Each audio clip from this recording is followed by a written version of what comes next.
Hi, and welcome to this how to help video on multiplying fractions. This really is the easiest out of all the methods. There's a few tips and tricks that you can do, but if they end up confusing you a little bit, you don't need to. You genuinely do not need to. All right, but for some, it might be useful to know these things. All right, so let's start off by doing our first question. So we're going to do 3/5 times a half. And the method is just do it. Just do what you see. Just do it. So 3 times 1 is 3. And 5 times 2 is 10. And that's the answer. Done. The problems are often with multiplying at the end, with the tidying up and cancelling, etc., etc. And obviously we'll look at that because multiplying numbers can get big quite quickly. That can cause us a bit of an issue when it comes to the cancelling. But if you remember to just do it and you just multiply across with nothing else, you are getting yourself marks, which is always nice to know. All right, let's have a look at another question. So we're going to do 5/6 times 3/5. We're just going to wait for the screen to catch up. I'm having a little bit of a moment with my screen where it just doesn't want to join in. There it is. Okay, 5 times 3 is 15. And 6 times 5 is 30. And I would cancel. Now, if I can spot that the 15 goes into 30, then I can just divide by that 15 straight away. And when I divide by 15, I would end up with 1/2. So I would end up with that half. Okay, I might not spot that. I might end up dividing by 5 and then seeing to divide by 3 again, whatever steps I see. Okay, but this is something else that you could do to avoid having bigger numbers in your answer, because you can actually cancel at the question stage. So I'm going to rewrite this one. So we've got 5/6 times 3/5. And what I can do is I can cross, so I'll like use that multiply line almost to guide me. If this and this are in the same times table, I can cancel. I could divide that by 5.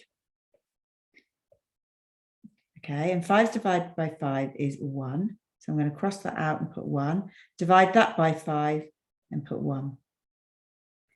I can also divide in this direction because both of these numbers are in the 3 times table, which means that I can divide by 3. Okay, so 3's into 3 go 1, so I'm going to change that to 1. And 3's into 6 go 2. And I've got quite a messy looking thing going on. So this is where I'm going to just tidy this up so I can see what's going on. I've now got a half for my first fraction where I've cancelled down things. I'm still timesing, it's still a times question, and I've got 1/1 here. And when I just do it, I get the answer of a half straight away. So you've got the option of either cancelling at the end or cancelling the question so that my answer hopefully comes out without any extra work to do. This idea of cancelling ahead is really useful when you're doing mixed numbers, because obviously with the mixed numbers, we are going to end up with questions that are quite a lot bigger. So let's do a mixed number and have a little look at that in action. So if I've got 2 4/5 times by 3 1/4, remember my methods are for fractions. This is a mixed number. So I can't just do it until they are fractions. So 5 times 2 is 10, plus 4 is 14. So I've got 14 over 5 times 4 times 3 is 12, plus 1 is 13. So I've got 13 over 4. Now, if I just do that, I've got 14 times 13 to do. And that's going to require the Chinese method, a lot of work, and I'm prepared to do that. But if I can find a shortcut, if I can find a way to make those numbers smaller and more manageable, then I'm going to. And I can see, crossing between these two, that I could half them. I could divide by 2. So if I was to divide by 2, this would become 2. 4 divided by 2 is 2.